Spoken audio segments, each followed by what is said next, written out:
I'm about to eat this burrito like the fish in Lord of the Rings when Gollum snacks it.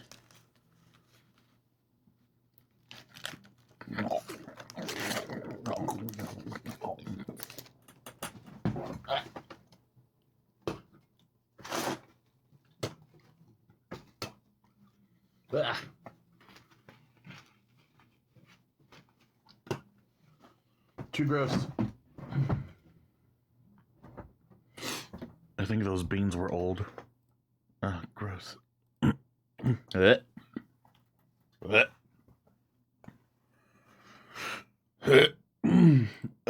not like that. Anyway. Wait for it. Wait for it. No, it's not. Okay. Aw. It didn't show the Valve Man. Sad. Alright. Welcome to Half-Life 2. Oh my gosh, why is it bloomy? Stop being bloomy. How do I change the bloom? Because that's disgusting. I guess I can't. Brightness levels.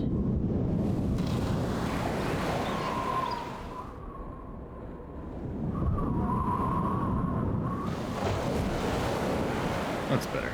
Kinda. Maybe. I don't know.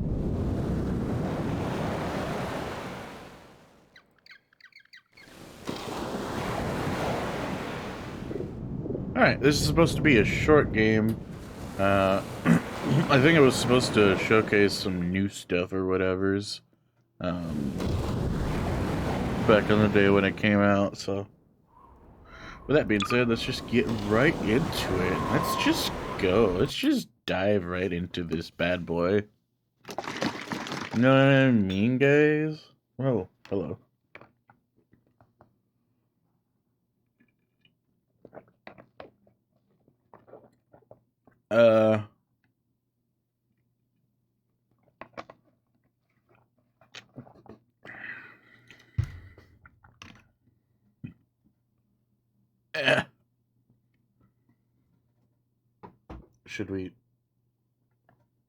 Should we turn on commentary?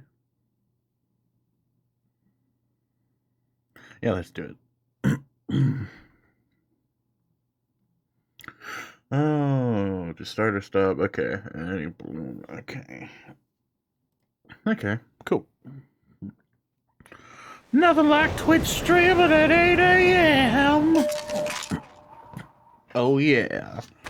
Wow, look at that. Hi, this is Gabe Newell, and welcome to the Lost Coast. Wow. In this tour, we're going to be talking about a new graphics technology we've been developing called High Dynamic Range, or HDR. We'll also be giving you some insight into the design and production challenges we faced during the construction of the Lost Coast. First, a quick explanation of the commentary system. To listen to a commentary node, put your crosshair over the floating commentary symbol and press your use key. This guy's very loud. I'm gonna turn him down. He hurts my ears. Just gonna half that. Half-Life games are usually pretty loud. Boom. Wait.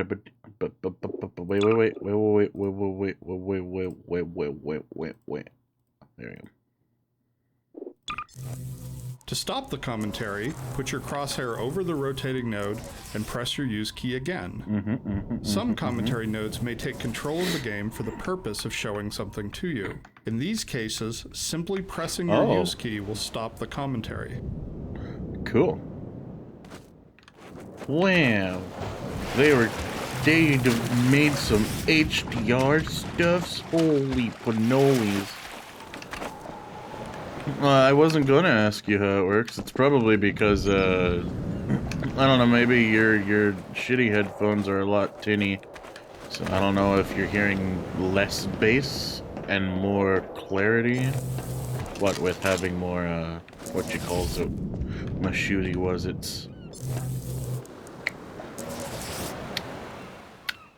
I forget the name. What? Ooh. What can I do with hook? Oh, hey. The remains of the ship in front of you were once part of a puzzle we cut out of the Lost Coast. The original design of the puzzle was based on the idea of the player and the fisherman cooperating together to solve something. This was the type of puzzle we'd always wanted to attempt in Half-Life 2. Unfortunately, as development on Lost Coast neared the end, and this puzzle still wasn't finished, we decided to cut it. It's always painful to remove work, so we've tried to evolve a process for making those kinds of decisions. For example, with this puzzle we asked ourselves, is this puzzle actually fun? If not, how much work does it need to be fun? Does this puzzle fit within the purpose of Lost Coast? Would our customers appreciate this puzzle being finished more than they would appreciate, say, soldiers rappelling off the cliffside? In the end, it made more sense to put this problem on the shelf with other interesting ideas and come back to it later. Dang. Rest in peace, bozo. Rest in peace, you won't be missed. How you doing, Doc? Yeah. Yeah.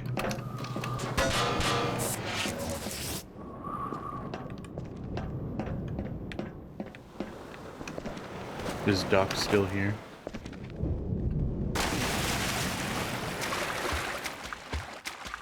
I'll do good. Just real good. Wow. Same. That's crazy.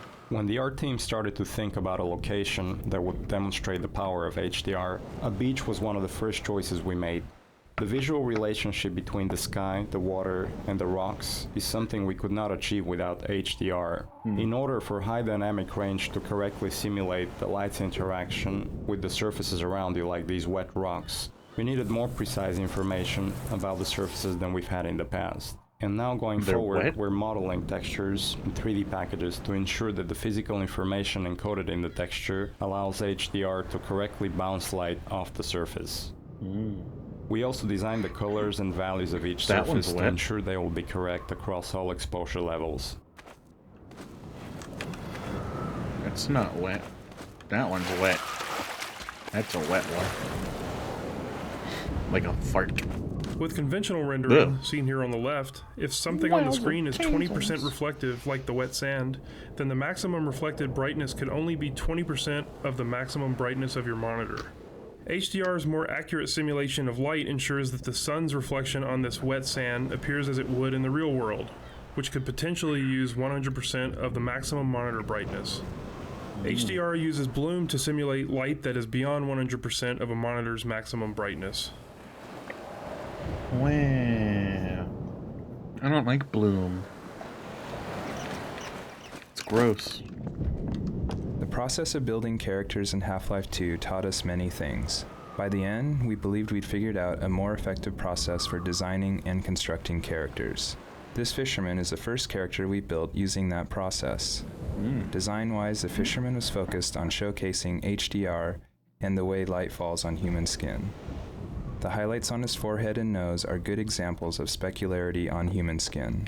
You can see how the wrinkles on his cheeks and around his eyes are an example of how we can use normal maps to add depth. Production-wise, the fisherman was built using a similar process to the rocks you saw on the beach. We model the 3D character at a very high detail, then extract much of the physical information and store it in the textures. Hey! Well, You there? Yes. Wait a minute now, aren't you? Aren't I There what? you are. You're that scientist chap, Friedman. Fishman. Friedman. Am I right? Fishman. You must be here to take on Oh the yeah, Combine. call me Captain Fishy, Not baby. sure what one man can do, but no other reason to visit St. Olga at a time like this. I'll take you to where they made their base, or as far as I can, at any rate. Here, we'll turn on bloom just for you, Doc. We'll turn on that grossness just for you.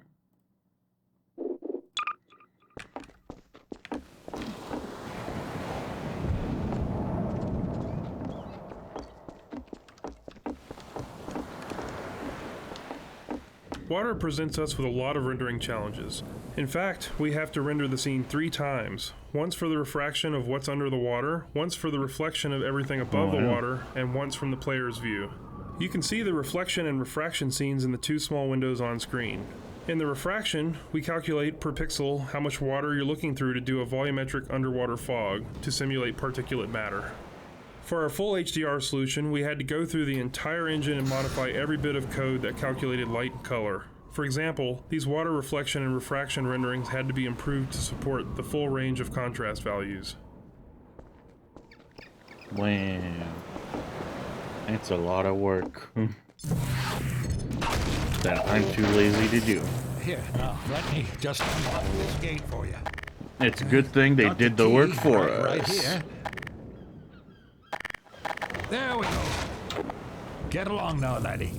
Destroy that gun and no dawdling. Wait, what? Just what?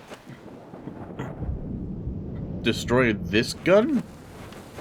The one that's in my hand? Are you serious? Why would I want to do that? So much effort for something someone will barely notice. I notice. What? I notice all the details that they put in games.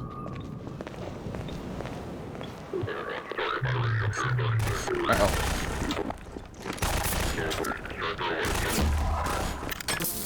Well, I didn't. That's because you're stupid.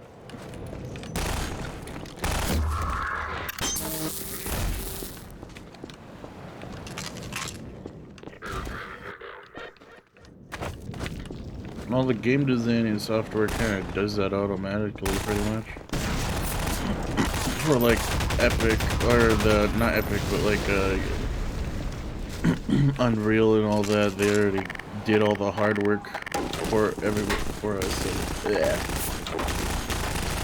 I'm in the middle of trying to open boxes.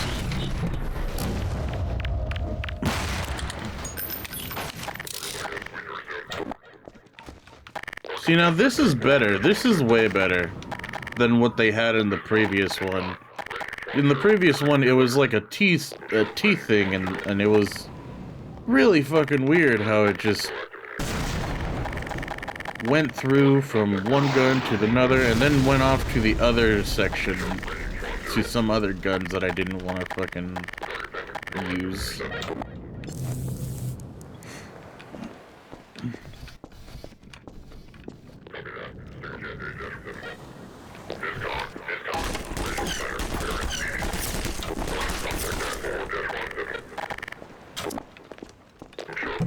I wouldn't say it sucks.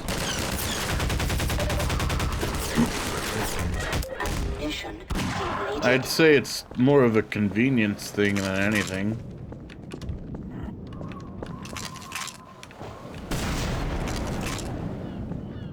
A lot of games that I've played use the Unreal Engine too, so I have nothing against it.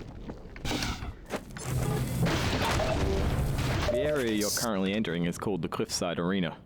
We were particularly happy with the vertical cliffside in Half-Life 1, and regretted that we didn't iterate further on that concept in Half-Life 2. Vertical space allows us to force the player to deal with threats from above and below.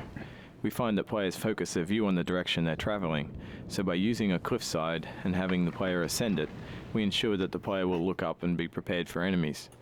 If the player's path was to move past the bottom of the cliffside, it would be unlikely he would notice soldiers rappelling down from above. And dying from unknown threats never feels fair, and certainly isn't fun. Just get good, Scrubs. I gotta go. Phone typing is so hard. Okay.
Not touch you. I kill you.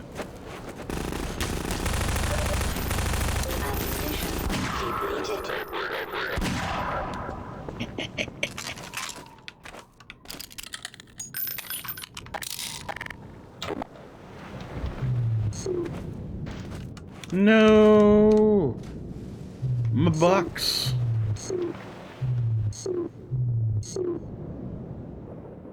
Dang it.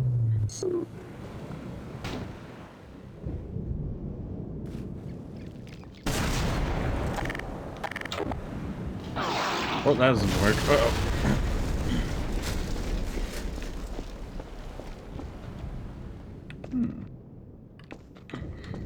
Oh, those are the spikes that they use to rappel down. One of the features of our HDR solution is dynamic tone mapping. The easiest way to think about dynamic tone mapping is that it's a method of simulating the way the human eye reacts to light. In the real world, you've probably walked into a dark room and noticed your eye adjusting to the darkness, letting you see better after some time. Or you've walked out into a bright day and been blinded by the sun, only to have your eye adjust and allow you to see normally. Your iris is adjusting itself in response to the amount of light hitting your eye. Dynamic tone mapping simulates this by automatically adjusting the exposure of the scene to mimic the behavior of your iris. No. You can see this as the view moves from the dark tunnel to the bright sun and back again. No. Here, you can see the way we calculate the amount of light hitting the player's eyes. We take a snapshot of the scene, measure the brightness levels, and then use that to adjust exposure. We consider light at the center of the screen more important than at the edges, to better simulate the geometry of the eye. No, that's so fucking dumb and fucking fake. The thing is that no matter where you're looking, your eye focuses right where it's fucking looking at. It doesn't... You can try to simulate it, but this only works if I'm, like, focusing down or something. If I'm, like, looking right there, that shouldn't be so damn bright. That's the thing, is that it does it all pretty much almost instantly. It's very fast. This simulation is ridiculously slow, and I was never a fan of that. I always hated it. Everything about it, it's just disgusting and unnecessary. Brain.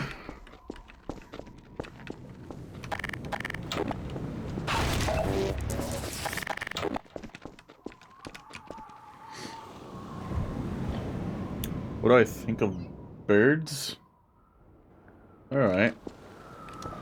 I mean, corvids are like the coolest looking.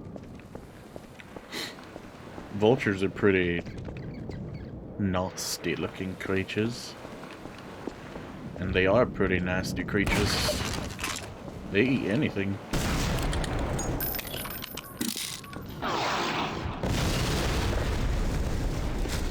They'll even eat you while you're alive.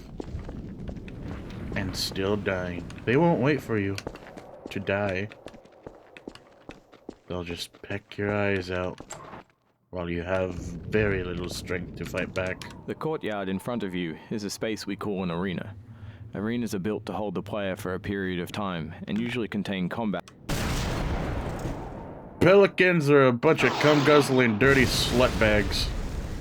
The courtyard in front of you is a space we call an arena. Arenas are built to hold the player for a period of time and usually contain combat or some other challenge. They often have multiple entry points for enemies, along with a gate of some kind to prevent the player moving on until the challenge has been completed. In this case, the arena is free of enemies until the player solves a puzzle and triggers an alarm. This is a method that allows the player to explore the arena and get a sense of its space before being forced to fight in it. It adds a sense of uneasiness to the player, who's expecting to be attacked now that they've reached the goal set for them at the start of the map. The break in the action here is also a crucial part of the level's pacing. It allows the player to recover and explore the world a little after being attacked on the way up the cliffside. Pelicans are your friends? Well, your friends are a bunch of whores! You know how many fucking fish dicks they gobble at one time? Dirty sluts.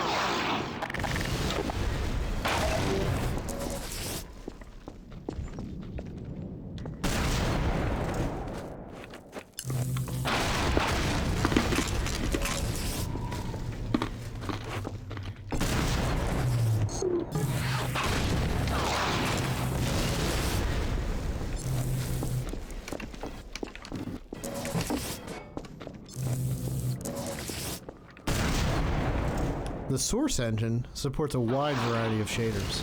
The refraction shader on the window here requires us to copy the scene to a texture, refract it, and then apply it to the window surface. To fully support HDR, every shader in the engine needed to be updated. So this refraction shader was improved to support the full range of contrast. If you viewed the sun through this window, it would be refracted What do you mean correctly. ASMR? Oh, I'm just eating cough drops, bro. The source engine supports a wide variety of shaders. The To fully refraction support shader on the every window shader here in it requires needs us to to be copy done. the scene to a texture. Okay.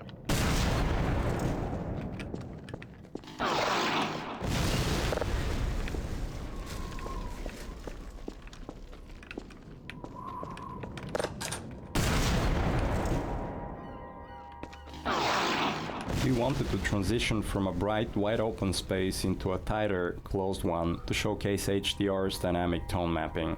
We also like to focus on contrasting elements in our settings, like ancient human architecture and futuristic combine technology.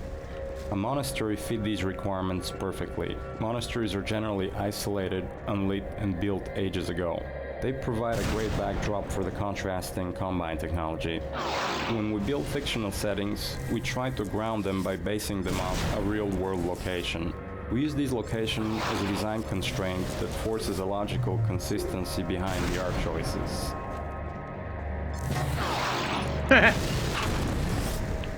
I can grab the urns. Or the whatever the fuck they're called. Brazers?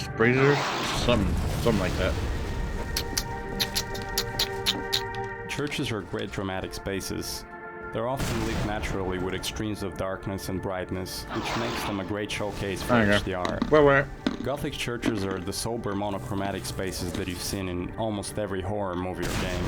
Byzantine churches, on the other hand, are very colorful and have a large variety of materials. We wanted that color and material variety to show off our HDR reflections. Mm-hmm.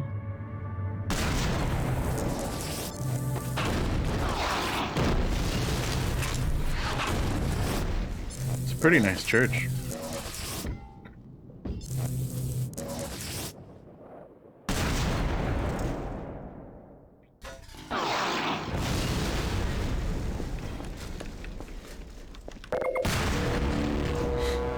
But the church is just an illusion.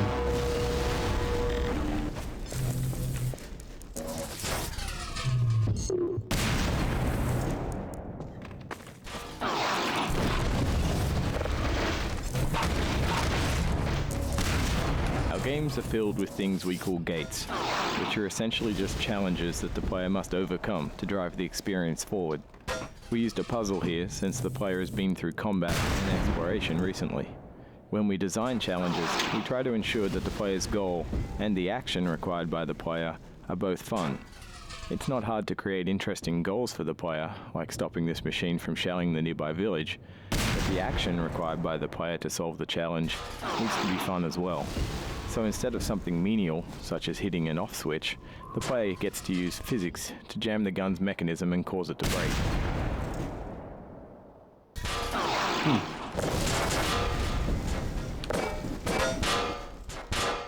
Heh.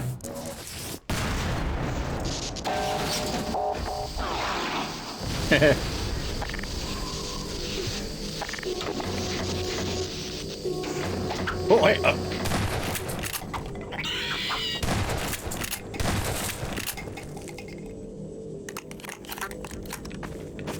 All right. Hey. Yoink.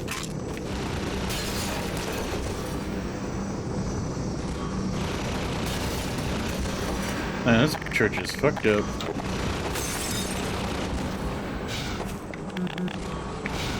Alright, fine, I'll go and get the fucking helicopter, bro. I guess I can't. Wait a minute, what?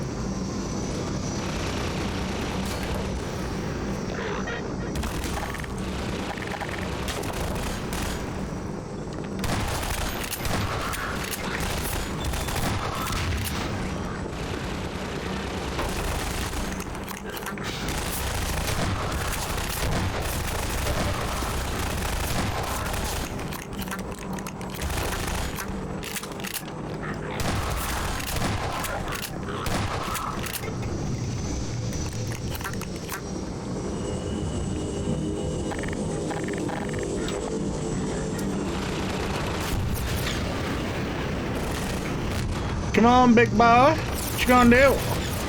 What you gonna do? Yeah, come and fight me. Yeah. Yeah. You.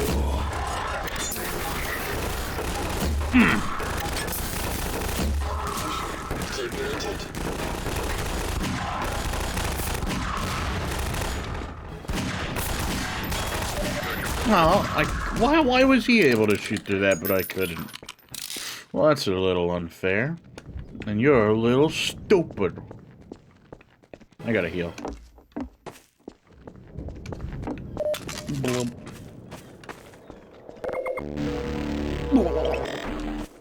Oh, yeah, thank you.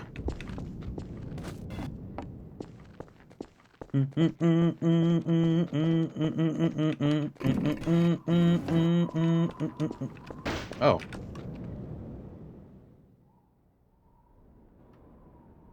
Well, I didn't have to walk all the way around. This marks the end of the Lost And Coast now tour. I know. And This has been an knowing is half the experiment battle. on our part to see if our community would find it interesting to learn more about our development process. As always, we're interested in your feedback. I can be reached at gaben, G-A-B-E-N, at valvesoftware.com. If people like this, we'll keep producing this kind of content for all of our games going forward. Thanks for listening.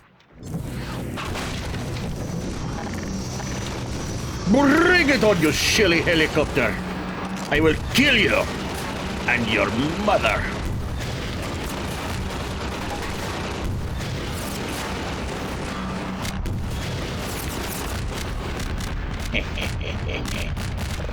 Stupid helicopter. Hey! Don't do that.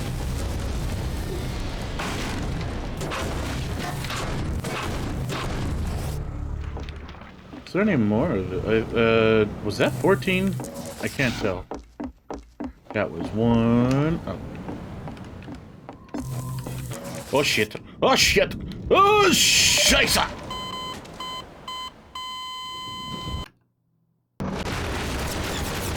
Well, there goes that. Video stress test? What's this? What are you? What are you, video stress test? Oh, maybe it's just stupid. Wait. Oh, okay.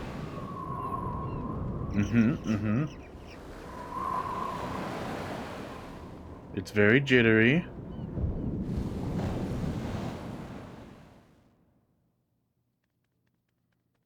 Oh yeah, there's definitely some stress going on here. It's like they were moving a camera inch by inch, very slowly, like a stop-motion animation film character.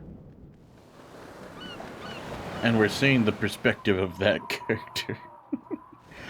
That's what it was like right there. Here, now, let me just unlock this gate for you.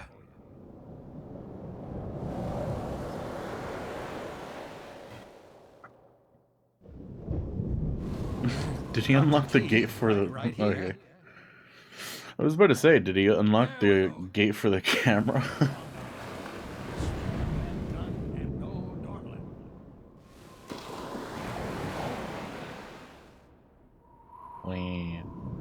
Well, that was the Half-Life 2 the coastal thingy. And that's the end of Lost Coast. So it was a very short little test thingy. I thought it was pretty neat. If you're watching this in the VOD, let me know what you think. Am I wrong for not liking the bloom? Because I feel like I'm not. Or at least the way that the fucking lighting changes from shadow to light, depending on, or that changes the level of shadows and light depending on where you're at. I don't know. I always thought it was a very odd effect that doesn't really. What's the word? I always thought it just doesn't really simulate what it's really like in real life.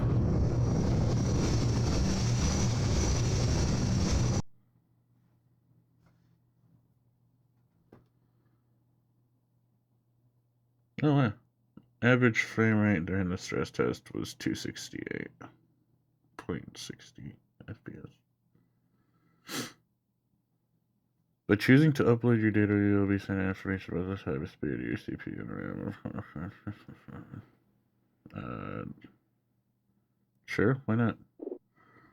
Alright, well, that's it. I don't know if anybody's going to be on so that I can go join them in a game or something, but for now, that's going to be it for today. Hope you guys enjoyed. Hope you thought it was interesting, and hopefully I'll see you in the next one. Bye, guys.